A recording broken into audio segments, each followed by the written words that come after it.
Jangan nangis Pak, tenang Pak. Pak, ayo Pak, komentarin Pak. Dikit Pak. Pak Rektor. Pak Rektor. Pak Rektor. Aduh, Pak Rektor. gimana pendidikan maju ini? Pak Rektor. Waduh. Pak kok diem aja Pak Warek?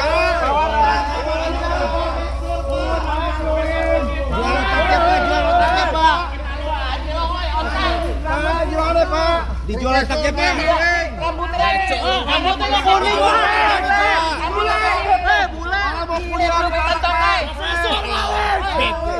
lo kan mihun, woi. Dosen kok korup Pak.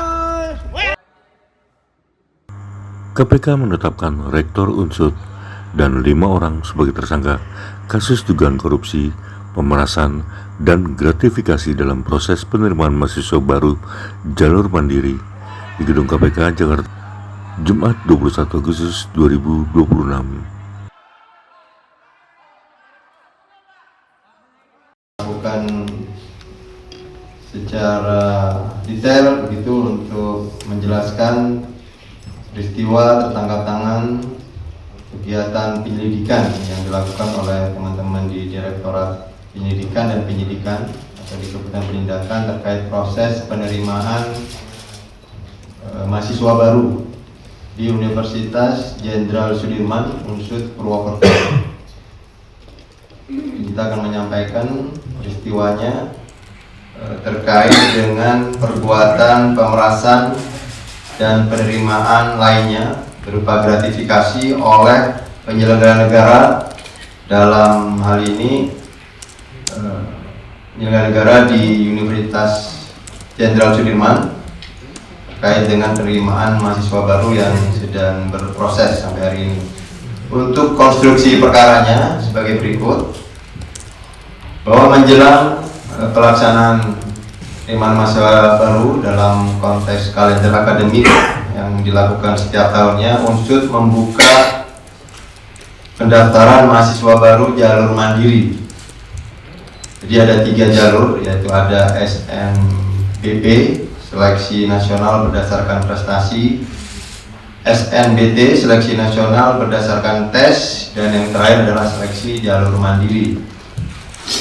Bahwa kemudian seleksi jalur mandiri di Unsud ini merupakan jalur pendaftaran yang dibuka dan dikelola secara mandiri oleh pihak Unsud, di mana dalam proses penerimaan tersebut calon mahasiswa dikenakan biaya pembayaran uang kuliah tunggal atau UKT dan iuran pengembangan institusi atau IP yang berbeda-beda sesuai golongannya masing-masing.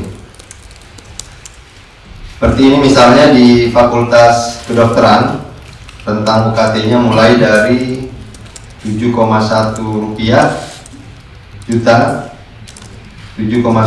juta rupiah sampai dengan 17 juta rupiah.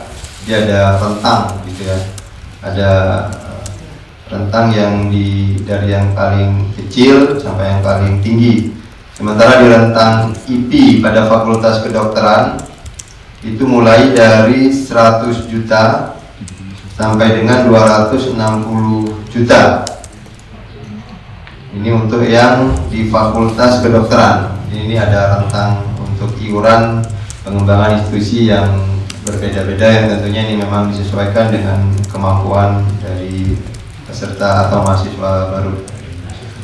Namun demikian, dalam proses penerimaan mahasiswa baru melalui jalur mandiri ini, KPK kemudian menemukan adanya dugaan tindak pidana korupsi berupa pemerasan dan perbuatan penerimaan lainnya berupa gratifikasi yang dilakukan oleh penyelenggara negara di lingkungan Universitas Jenderal Sudirman, sehingga kemudian biaya tambahan yang timbul dari pungutan atau di luar biaya yang resmi yang dikeluarkan tadi secara resmi oleh Unsud, yaitu UKT dan IP, dan ini dirasakan sangat memberatkan bagi calon mahasiswa baru, tentunya orang tua dari mahasiswa yang bersangkutan. Jadi ada beberapa klaster, ada 3 klaster yang kemudian dikelompokkan oleh tim dari peristiwa kegiatan rangkaian kegiatan penyelidikan sampai kemudian hari ini kita sudah menetapkan naik ke tahap penyidikan. Untuk klaster pertama, pada Agustus 2026, Saudara NAP selaku Wakil Rektor 3 Unsud atas sepengetahuan Saudara ASO selaku Rektor Unsud melalui 2 perantara, yaitu Saudara DMW dan Saudara AW. Keduanya selaku pihak swasta ini diduga meminta sejumlah uang kepada orang tua calon mahasiswa baru di Fakultas Kedokteran senilai 650 juta untuk satu mahasiswa. Bahwa kemudian permintaan tersebut dipenuhi oleh orang tua calon mahasiswa baru. Namun demikian, setelah uang tersebut diberikan kepada 2 orang perantara tadi, DMW dan AW, anak-anak yang bersangkutan tadi yang calon mahasiswa justru dinyatakan tidak lulus seleksi mahasiswa baru di Universitas Jenderal Sudirman. Atas dinamika yang terjadi tersebut, kemudian selanjutnya pihak orang tua dari mahasiswa tadi meminta pengembalian penuh atas uang yang sudah diserahkan melalui DMW dan AW. Tetapi kemudian Saudara DMW dan AW diketahui sudah menggunakan uang yang diberikan kepadanya untuk keperluan pribadinya. Jadi artinya uang yang tadi sudah diberikan oleh orang tua ini sudah dipakai oleh Saudara DMW dan AW sendiri. Diketahui bahwa Saudara DMW dan AW melaporkan hal tersebut kepada Saudara NAP Warek 3, yang selanjutnya NAP atas sepengetahuan ASO selaku rektor meminjam uang pada salah satu pihak swasta untuk menanggulangi atau pengembalian sebagai pengembalian uang kepada pihak orang tua dimaksud yang pertama tadi yang anaknya dinyatakan tidak lulus. Untuk mengembalikan uang atas peminjaman kepada pihak swasta tadi, Saudara NAP melalui DMW, Saudara AW dan Saudara MYN ini selaku pihak swasta yang sekaligus merupakan keponakan dari Saudara ASO, menjanjikan dengan membayar melalui pencairan 3 paket proyek di lingkungan Universitas Jenderal Sudirman, dan proyek pengadaan kanopi, renovasi kantin, dan proyek pengecatan gedung di lingkungan Unsud. Bahwa paket pekerjaan itu telah selesai dikerjakan oleh CV milik MYN yang tadi merupakan keponakan dari Saudara ASO selaku rektor. Yang selanjutnya pencairan dari pekerjaan proyeknya itu dilakukan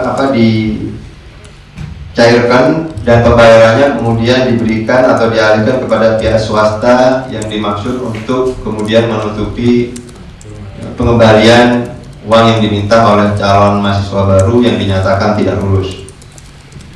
Ini untuk klaster yang pertama. Kemudian klaster yang kedua,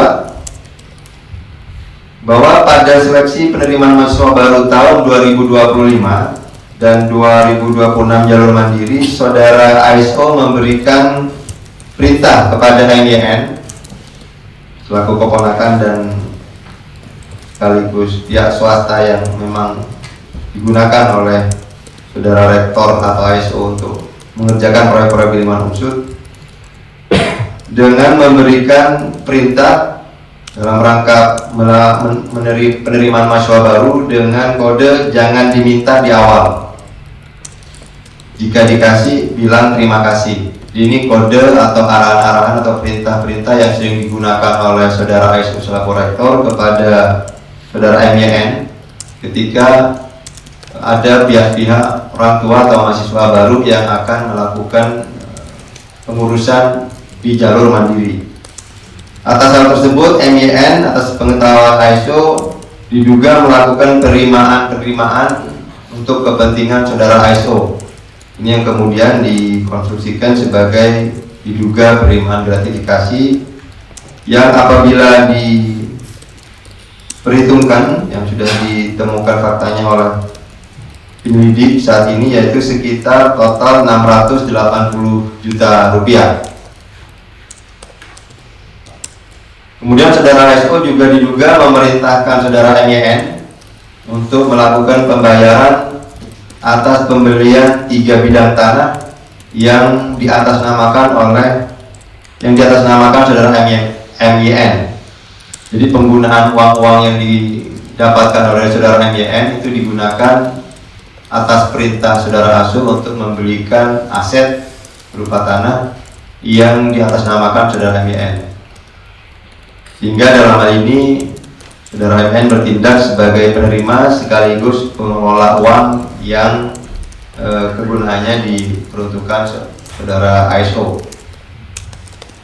Kemudian ada klaster yang ketiga. Ini di luar peristiwa yang klaster pertama dan kedua, bahwa pada periode yang sama diketahui saudara ES selaku kepala bagian akademik Unsud,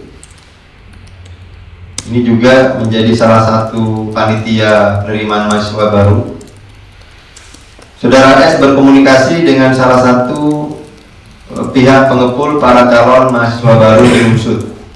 Jadi ada pihak-pihak tertentu yang memang sering berkomunikasi dengan saudara ES selaku kepala bagian akademik dan juga anggota panitia penerimaan mahasiswa baru di Unsud. Dalam komunikasi tersebut, saudara ES atas pengetahuan saudara ASO melakukan tawar-menawar mahar. Ada negosiasi atau ada semacam transaksi dengan pihak pengepul dalam proses penerimaan mahasiswa baru jalur mandiri. Kemudian setelah ada kesepakatan mengenai mahar yang sudah disepakati antara ES dan pihak-pihak yang mengurus jalur penerimaan mahasiswa baru jalur mandiri, saudara ES kemudian menerima uang dari salah satu pihak pengepul para calon mahasiswa baru yang saat ini ditemukan total mencapai sekitar 1,12 miliar rupiah. Ini berlangsung dari tahun 2025 sampai dengan 2026. Tapi kemudian ini akan terus didalami apakah ini juga mundur ke belakang di tahun-tahun sebelumnya juga ada perbuatan-perbuatan yang sama. Bahwa atas penerimaan tersebut, saudara ES kemudian melaporkan kepada saudara ASO selaku rektor, dan bahwa kemudian saudara ASO memberikan akses user ID-nya. Ini modus terkait dengan bagaimana kemudian untuk mempengaruhi di sistem penerimaan secara elektroniknya. Jadi saudara ASO memberikan akses user ID kepada saudara ES untuk proses otorisasi atau mengklik atau memberikan approval dalam sistem penerimaan mahasiswa baru di Unsud yang diberikan kepada calon mahasiswa baru yang akan diterima menjadi mahasiswa baru di Unsud dan telah memberikan sejumlah uang sebagai mahar tadi. Ini ada 3 klaster. Kemudian kami jelaskan juga dalam penyelidikan yang dilakukan oleh teman-teman di penindakan bahwa dalam rangkaian peristiwa tertangkap tangan yang dilakukan pada hari Kamis kemarin, tanggal 20 Agustus 2026, tim KPK kemudian mengamankan sejumlah pihak, yaitu sebanyak 14 orang.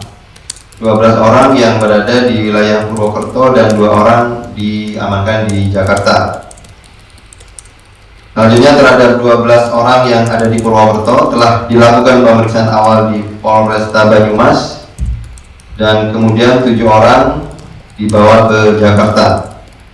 Sehingga yang menjalani pemeriksaan di Gedung Merah Putih sejumlah 9 orang, yaitu saudara ASO selaku rektor Unsud, saudara NAP selaku wakil rektor 3 Unsud, saudara ES selaku Kepala Bagian Akademik Unsud, Saudara DMW selaku pihak swasta, Saudara AW selaku pihak swasta, Saudara MYN selaku pihak swasta, Saudara KPL selaku Wakil Rektor 2 Unsud yang juga turut diamankan. Yang ke-8 Saudara AA selaku pihak swasta, dan yang terakhir yang ke-9 Saudari YW selaku pihak lainnya. Dalam peristiwa tertangkap tangan ini, tim KPK turut mengamankan sejumlah barang bukti yang ada di bawah untuk kemudian dilakukan penyitaan, yaitu uang tunai senilai kurang lebih 665 juta, dan juga ada barang bukti yang juga diamankan berupa saldo dalam rekening senilai kurang lebih 99 juta. Yang ini merupakan bagian dari kumpulan-kumpulan uang setoran atau pungutan dari calon mahasiswa baru yang tadi dinegosiasikan untuk sistem penerimaan mahasiswa baru. Kemudian dari konstruksi tersebut, KPK telah menemukan adanya peristiwa pidana dan saat ini sudah menaikkan perkara ke tahap penyidikan. Dan selanjutnya berdasarkan kecukupan alat bukti sesuai dengan ketentuan dalam pasal 90 KUH baru tentang penetapan tersangka, KPK menetapkan 6 orang tersangka, yaitu Saudara ASO selaku Rektor Unsud, yang kedua Saudara NAP selaku Wakil Rektor 3, Saudara ES selaku Kepala Bagian Akademik Unsud, Saudara DMW selaku pihak swasta, Saudara AW selaku pihak swasta, dan yang keenam Saudara MYN selaku pihak swasta. Atas perbuatannya, para tersangka disangkakan telah melanggar pasal 12 huruf E dan atau pasal 12 huruf B besar Undang-Undang Nomor 31 Tahun 99 tentang Pemberantasan Tindak Pidana Korupsi sebagaimana diubah dengan Undang-Undang Nomor 20 Tahun 2001 tentang perubahan atas Undang-Undang 3199 tentang Pemberantasan Tindak Pidana Korupsi. Junto pasal 20 huruf C Undang-Undang Nomor 1 Tahun 2023 tentang Kitab Undang-Undang Hukum Pidana. KPK selanjutnya tentunya karena sudah ditetapkan sebagai tersangka, dalam proses penyidikan akan dilakukan upaya paksa saat ini yang sedang dilakukan oleh teman-teman penyidik, melakukan upaya penahanan terhadap para tersangka untuk 20 hari pertama sejak hari ini tanggal 21 Agustus 2026 sampai dengan tanggal 9 September 2026. Penahanan dilakukan di rutan Cabang Gedung Merah Putih KPK. Dalam kesempatan ini yang akademik pada saat rangkaian peristiwa tertangkap tangan, yaitu di ruangannya uang senilai 665 juta rupiah.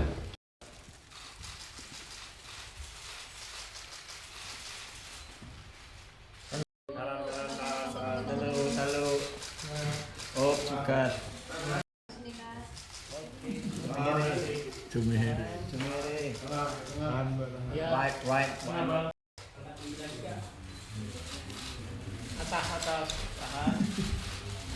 Kiri, kanan. Oke. Cukup teman-teman. Jangan lupa subscribe ya.